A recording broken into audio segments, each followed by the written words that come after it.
Hello friends, welcome to my channel spiritual awakening. मैं आपकी friend फिर से हाजिर हूँ आपके लिए मोस्ट इंपॉर्टेंट टॉपिक को लेकर। यार बिल्कुल बात करेंगे, डिटेल में बात करेंगे कि अब डिवाइन फेमिनाइन्स अपने लाइफ में कैसे आगे बढ़ने वाले हैं। यार प्रेजेंट की अगर बात करूँ, जब ये वीडियो आपको मिले उससे जस्ट 10 to 12 डेज के अंदर ये एनर्जीज आपकी तरफा कनेक्ट करेंगी। मैं ये नहीं कहूँगी कि आज हो गया या 2 दिन हो गया, 10 to 12 डेज का हाईली एनर्जीज है। तो इन डेट्स में क्या कुछ होगा, ये जो मैं आपको एक्सप्लेन करने वाली हूँ इस वीडियो में, सारा आप एहसास करोगे। ठीक है, ये जो मैं आपको एक्सप्लेन करूंगी अभी, ये सारा हो चुका होगा 10 to 12 डेज के अंदर में। क्लियर हुआ? तो बढ़ते हैं डिवाइन फेमिनाइन्स के इंपॉर्टेंट चैनलिंग के तरफा। ओके डियर, ये साइकिल शिफ्टिंग की डीएस भी हो सकती हैं। तो सरीन वाइब्रेशन में होने के कारण इनका अपना जो टास्क है, अपना जो सोल मिशन है, सोल की जो अंदर की पावर है, एक विजडम, एक इंटरनल पावर जो इनकी एक्टिव हो रही है, उसकी वजह से क्या इनकी लाइफ में हो रहा है कि नेगेटिव ऊर्जा का जो प्रभाव है वो इनकी तरफ आते हुए इनको दिखेगा। कारण क्योंकि इनके अंदर की जब डिवाइनिक पावर बढ़ती है डियर, ऊपर बढ़ती है वाइब्रेशंस, तो डेविलिश एनर्जी उतने ही सेम परसेंटेज में इनके ऊपर एक्टिव हो जाती है। ठीक है जी। तो अब इनकी लाइफ में क्या होगा, थोड़ा सा मैं उस सोल की वाइब्रेशनल फ्रीक्वेंसी भी एक्सप्लेन करूंगी जिनके साथ से इनके कुछ केओस होंगे। ठीक है, तो इनकी लाइफ में अभी क्या होगा कि कोई 1-2 व्यक्ति से हो सकता है कि इन 10 to 12 डेज के अंदर पे इनकी एक स्पेसिफिक मुठभेड़ हो, ऐसे कोई मनमुटाव हो गए, कोई बड़ा केओस बन गया, फिजूल से चीज के ऊपर, बिल्कुल फिजूल चीज हो गई है जिसके ऊपर आपके कुछ थोड़े बहुत केओसेस हो सकते हैं। ठीक है, बिल्कुल फिजूल। मैं कहूंगी आपको ऐसा महसूस होगा कि यार इतनी बड़ी तो बात भी नहीं थी, जितना बड़ा मैटर यहाँ पर इकट्ठा हो गया, क्रिएट हो गया। ठीक है, ऐसा आपको महसूस हो सकता है। थोड़ा सा मैं उस व्यक्ति की वाइब्रेशनल एनर्जी आपको बताई हूँ। तो उस व्यक्ति की वाइब्रेशनल फ्रीक्वेंसी कैसी होगी कि एक तो इनको ना ज्यादा सोचना, ऐसा व्यक्ति जो कि आपके कनेक्शन में है और वो ये बहुत ज्यादा सोचते हैं, माइंड में कुछ ना कुछ तो चला ही रहता है। थोड़ा सा हार्ट चक्र इनका ब्लॉक है, रूट चक्र डिस्टर्ब है, सैक्रल चक्र डिस्टर्ब है, चीजें चाहिए पर मिलती नहीं है, थोड़ा सा लोअर वेज फ्रिक्वेंसी है, हमेशा प्रोजेक्ट करना, टोंट मारना, नेगेटिव वाइब्रेशंस को पुट करना, ये इस व्यक्ति की वाइब्रेशनल फ्रिक्वेंसी है। साथ में क्या होता है ना कि ज्यादा सोचने के कारण ये लगातार अपने माइंड में कुछ ना कुछ तो चलाते रहते हैं, जिसका कोई पुख्ता वो भी नहीं होता, कहना चाहिए कि बहुत ज़्यादा 3D में इसका रोल भी नहीं है, फिर भी यानी कि बेफालतू चीज़ों के बारे में भी सोचते चले जा रहे हैं और बिना मतलब की चीज़ों के बारे में भी टेंशन, स्ट्रेस लिए जा रहे हैं। ऐसा फ्रिक्वेंसी उन सोल का है जिनके साथ से आपके ये मनमुटाव होने वाले हैं। ठीक है, अब एक चीज और मैं आपको ये क्लियर कर दूं कि इनके साथ से आपका फ्रिक्वेंसी ऐसा भी बनेगा कि थोड़ा सा ये अलग वाइब्रेशन जोन में चला जाए यार, थोड़ा सा आपको यहाँ पर हर्टफुल सिनेरियो क्रिएट हो सकता है। ये व्यक्ति की कुछ आदतें हो सकती है, जैसे कि उंगलियां बार बार पटकाना, उंगलियां चटकाना, जैसे बोलते हैं ना, उंगलियां ऐसे करके ऐसे फोड़ना, ऐसे करके फोड़ना। तो उंगलियां चटकाना, हाथ की या पैर की बार बार उंगलियां चटकाना, ऐसे कंधे मचकाना, ऐसे कुछ एटिकेट्स इनके अंदर पे हो सकते हैं कि जो कि अपने डेली रूटीन में रेगुलर बेसिस पर करें। पानी ये व्यक्ति कम पीते होंगे, रेगुलर बेसिस पर इनके पेट के इशू या बॉडी के लोअर बेसल एरिया में इनके इशू जरूर से होंगे।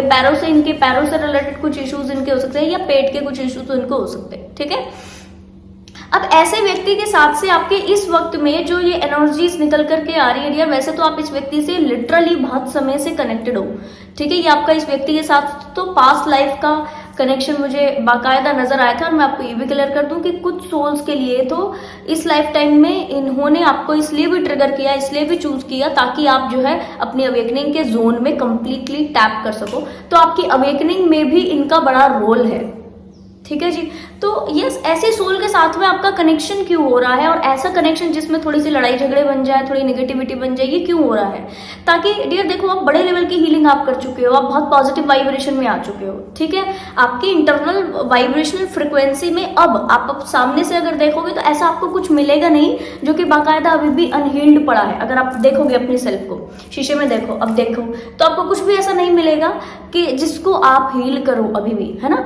पर जो आपकी नजरों से नहीं दिख रहे हैं, ऐसे जो वुंड है, उनके ऊपर ये व्यक्ति आघात करेगा और जैसे ही ये मनमुटाव बनेंगे तो आपकी वो वाली सेल्फ जहां पर अभी भी हीलिंग की जरूरत है, जहां अभी भी वुंड पड़े हुए हैं, वो वाली सेल्फ से आप एकदम से ऑपरेट कर जाओगे उस सिनारियोज में। और होगा क्या, तुरंत आपको ये पता लग जाएगा अगले 5 ही मिनट में ये केओस हुआ, ये थोड़ा मुठभेड़ आपका हुआ, थोड़ा सा केओस हुआ, थोड़ा सा ये कॉन्ट्राडिक्टिव एनर्जीज बनी, और उसी वक्त की में 5 मिनट के बाद आपको ये समझ में आ जाएगा, अरे ये मैंने क्या, ये मैंने फिजूल एक्ट किया, मुझे तो मालूम है ये चीज़ें मैंने गलत बोली है, मुझे तो मालूम है कि इस तरह ये एक्ट करना गलत होता है, अपने बिल्कुल बैलेंस को मेंटेन करके रखना चाहिए, है ना।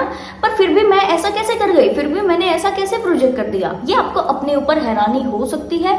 इस बारे में बिल्कुल परेशान होने की जरूरत नहीं है माय डियर। आप बस इतना कोशिश कीजिए कि यहाँ पर ये जो चीज़ होती है, बिल्कुल इस बात को ध्यान से समझिए, जो चीज़ होती है वो ईश्वर की मर्जी से आपकी लाइफ में होती है। तो अगर यहाँ पर इस एनर्जी में आने के बावजूद भी आपके साथ ऐसा केओस हो रहा है, मानकर चलिए कि इसके पीछे डिवाइनली गाइडेड चीजें हैं। और ये कौन सी गाइडेड चीज है जो कि मैं आपको क्लियर कर रही हूँ कि बहुत बड़ी हीलिंग आप कर चुके हो डियर, पर बोलते ना छोटा छोटा जो पेंडिंग है, जो छोटा छोटा पेंडिंग है उस सेल्फ में आके आप ऑपरेट करने वाले हो। तो बड़ा ध्यान से समझिए, अगर किन्हीं सोल्स को डीएफ है और किन्हीं सोल्स का ईगो सेल्फ बाहर आए तो समझ लेना कि आप ईगो को 80% हील कर चुके हो, 20% की और हीलिंग बाकी है जो सामने आएगी, ठीक है। कोई सोल्स फियर में ऑपरेट कर रही है वहां पर, तो समझ लेना फियर के इश्यूज सामने आए हैं, जो फियर था जो नजरों से नहीं दिख रहा है, ऐसा फियर के ऊपर हीलिंग इस वक्त में करनी है अभी आपको, ठीक है। गुस्से के इशू कुछ सामने है तो मानकर चलिए कि रूट चक्रा की अभी कुछ चीजें पड़ी हुई है, बाकी आप ऑलरेडी अपना टास्क कर चुके हो, ऑलरेडी आप सारी चीजें हील कर चुके हो। ओके जी माय डियर, अब आपने इन सारी चीजों को पता लगाकर, ठीक है, तुरंत प्रभाव से काम शुरू कर देना, गिल्ट में नहीं आना, मैंने ऐसा कैसे एक्ट कर दिया और मैंने बैड वर्ड का इस्तेमाल कर दिया तो आप पुण्य क्षीण हो जाएंगे, क्योंकि आप इतने अवेयर हो चुके हो कि आपको इतना मालूम है कि अगर आप किसी को बैड वर्ड बोलते हो या आप गुस्सा कर जाते हो या आप किसी की बैक बाइटिंग करते हो पीछे से या कुछ भी और दूसरे लोगों को ऐसे रिएक्शन कर देना, गलत जवाब दे देना, ठीक है, ये अगर आप करते हो तो आपके पुण्य क्षीण होते हैं, ये आपको मालूम है माय डियर। पर देखो इस वक्त में ये जो चीज हो रही है ना, ये इसलिए नहीं हो रही कि आपका वाकई इंटेंशन था, इंटेंशनली आप उनको गलत बोल रहे हो, इस चीज के लिए नहीं। ये क्या हो रहा है, ये डिवाइन का गेम है, ये आपको ये समझाया जा रहा है कि यस, यहाँ पर आपकी अनहील्ड जो सेल्फ है ना, ठीक है, उसके ऊपर पता लगना चाहिए आपको कि वो अनहील्ड सेल्फ कितनी पेंडिंग है, कहाँ कहाँ पर और हीलिंग की जरूरत है, ठीक है, कहाँ पर आपके जो वुंड है वो पड़े हुए हैं, कौन से चक्रास के अभी इशू जो है वो हील करना बचे हुए हैं। तो बिल्कुल इस बारे में परेशानी मत लेना, कोई भी डीएफ बिल्कुल भी गिल्ट में ना आए, इसीलिए मैं तुरंत प्रभाव से ये रिकॉर्डिंग कर रही हूँ। डिवाइन टाइमिंग पर आपको ये रिसीव हो जाएगी और यस, उसी के 10 to 12 डेज के अंदर पे ये जो है वो केओस होना है, तो मैं आपको क्लियर कर दूं। बहुत ईजी रहिए, शांत रहिए, डिवाइन को ग्रेटिट्यूड पे कीजिए कि थैंक यू डिवाइन, इस केओस से आपने मुझे ये बता दिया कि मुझे और कहाँ पर हीलिंग करनी है। और यस डियर, जो डीएफ बाकी बहुत ज्यादा गिल्ट में चले जाएं, वो 5 मिनट बैठकर उस सोल के लिए जिनको इन्होंने बैड वर्ड बोले, उस सोल के लिए होपोनोपोनो कर लें, तो आपका ये जो है वो रेसिप्रोकेट हो जाएगा, ठीक है जी।